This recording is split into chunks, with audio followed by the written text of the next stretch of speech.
Why do people think Humongousaur is solar system level? Start dropping bombs on an active entropy pump. The results would be disastrous, as in destroying reality for a distance of several light years disastrous. Oh, well, that's pretty cut and dry, right? Correct! So why doesn't this work? Well, it's all in the clip. Paradox says this. Start dropping bombs on an active entropy pump. The results would be disastrous, as in destroying reality for a distance of several light years disastrous. And Humongousaur does this. But it didn't explode. It was going to, but it literally didn't. Why would punching it at all scale to the theoretical explosion that doesn't happen? It was already active. He stopped it with a punch.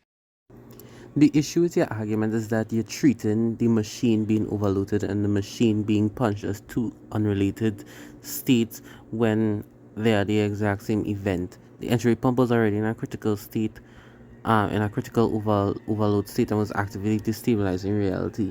Like the plane was shattering and everything. The black hole at its core was present and reality was already being torn apart. Humongousaur didn't hit a normal machine, he struck the entropy pump itself, while it was in the middle of that failure that would have resulted in the explosion. Saying that it didn't explode doesn't mean that the feat is irrelevant, because the entire point is that the punch prevented the explosion from occurring. If stopping an explosion before it happens never scaled, then no, the character would ever scale to the interrupting reactor bombs or unstable energy sources, which is obviously not how AP works. The punch had to overcome and disperse the energy that was already built up inside the device. Unless you could prove the overload somehow reset before Humongousaur punched it, your argument is just an assertion. The evidence on screen shows the opposite. The black hole was still active, was still breaking down reality, and the punch immediately dispersed the phenomena. That directly ties the punch to the overloaded energy state, not to a harmless inactive machine.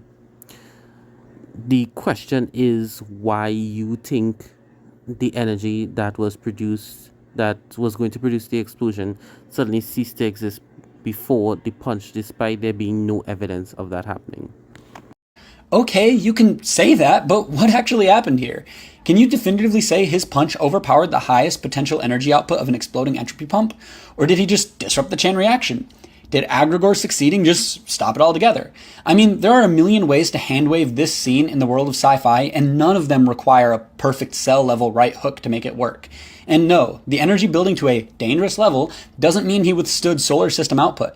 Dangerous could simply mean it was just close to starting the chain reaction, which need not necessarily be approaching peak degrees of force, simply catalyzing it. You basically just making the assumption that the punch disturbed the chain reaction rather than overpower the energy, and you have no evidence for that interpretation.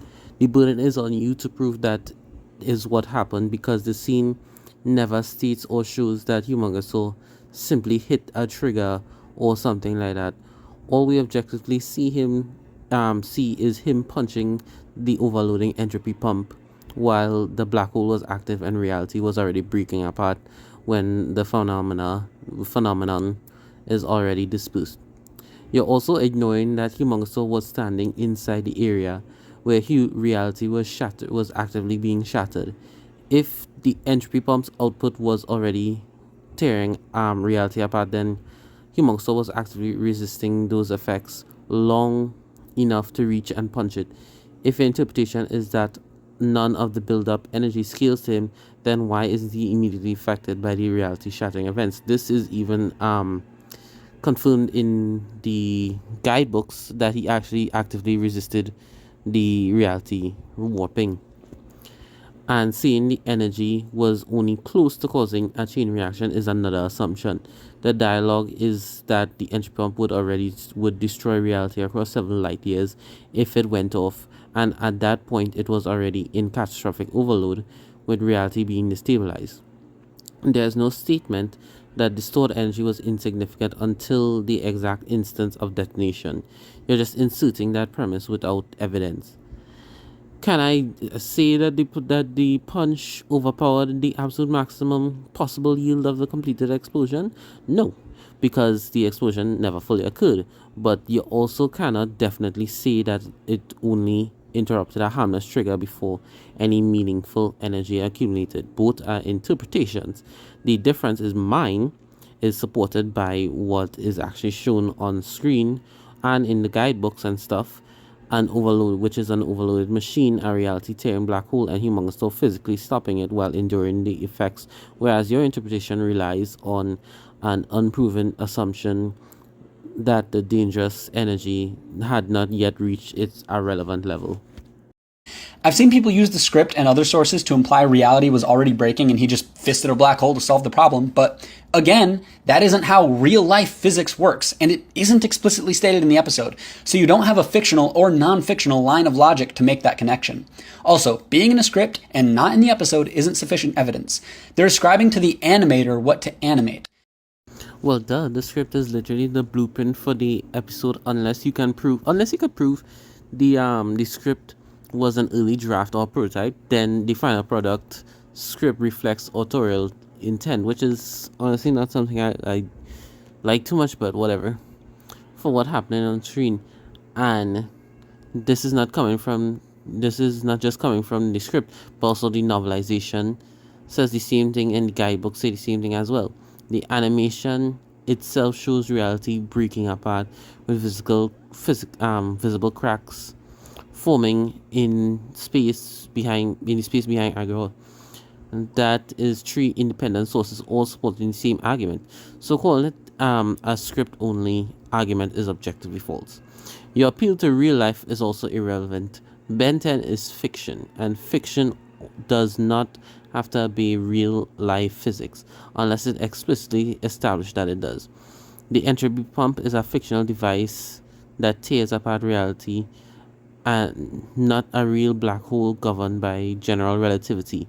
You cannot explicitly dismiss explicit fictional evidence by saying that is not how physics works in reality. You also say that it is not explicitly stated in the episode, but it does not have to be because the surrounding material already explains what is happening. The episode communicates it visually, while the script novelization and the guidebooks provide the descriptive context. That is how supplementary material works. Your argument on the script that being in the script but not in the evidence is insufficient evidence, and it's especially weak because the script is literally instructions for the animators describing what they are supposed to depict. If they are describing to the animators what to animate, then those descriptions are intended to represent what is occurring in the scene, and you literally debunk yourself on this by saying that is for the animators to animate. You're describing what the animators had to animate.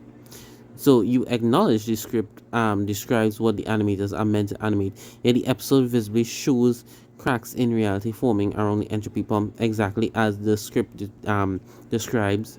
That means the event is not absent from the episode. It is conveyed through visually. Is conveyed visually instead of narration.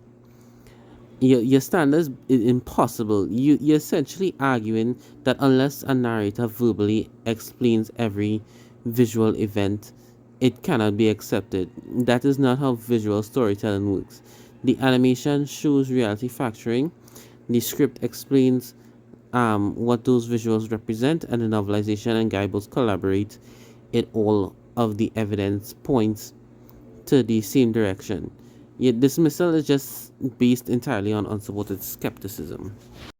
But nothing in this scene behaves like a black hole, is called a black hole in the scene, or is stopped like a black hole would be stopped. Not every idea in the script makes it to the final product. This feat is entirely unquantifiable. So, first of all, nothing says a fictional black hole has to behave exactly like a real one.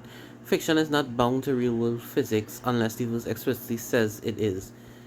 There are countless of examples of fictional technology and cosmic phenomena operating under its own internal rules, so appealing to real-world physics is irrelevant. Secondly, your claim is that it's not a black hole because nobody literally says the words black hole is a non sequitur. Fiction constantly communicates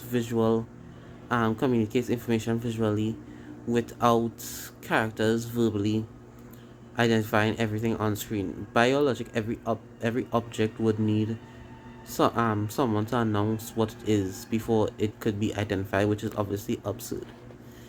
Authorial intent only matters here because it's ambiguous. Again, I don't really do authorial intent. But anyways, the production, script, the novelization, guidebooks, and the final animation all point towards the same event. They consistently portray the entropy pump generating a reality-destroying singularity and reality fracturing around it that is objectively a consistency. You then claim that not every idea in the script makes it in the final product, and that is true. That's a great argument. However, it's completely irrelevant here because you are making the positive claim that this specific detail did not make it into the final version.